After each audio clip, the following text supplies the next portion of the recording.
আর যদি এতে কোনো ভোটার লিস্টের নাম না আসে তোমার ব্যাংক ট্যাঙ্ক সব ফ্রিজ হয়ে যাবে, কোনো সুবিধা পাবেন না, বুঝলেন?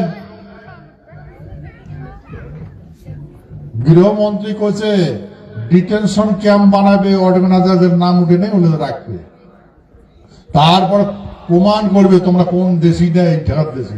আরে আমরা তো এই ঠেকার মানুষ, প্রমাণটা কাজ করবে?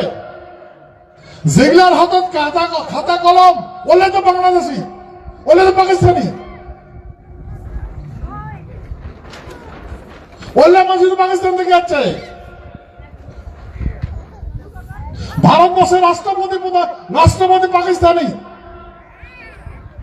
বাংলাদেশি, প্রধানমন্ত্রী বাংলাদেশি পাকিস্তানি,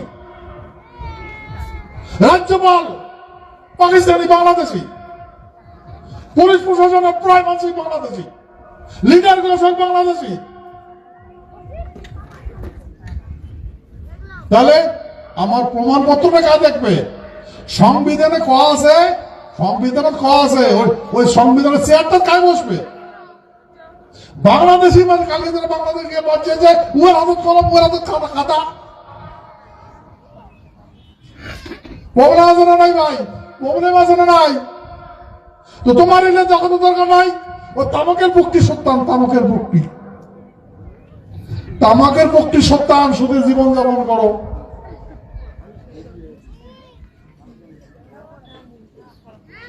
বুঝলেন?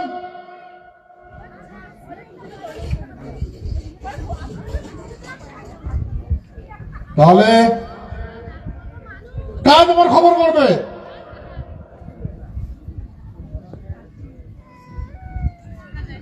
এইরকম আইন এইরকম করা লাগছিল, বিদেশি মানসিক চিনাক্ত করে আমরাই করবো।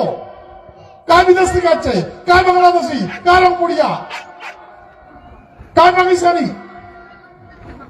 আর অন্যকে দেখা লাগে আমার প্রমাণপত্র, উপরে কাগজ ধরিয়েছে, উমরা সবকিছু, উমরা জেলখানা পড়া দেয়, উমরা হাকিম, উমরা উকিল।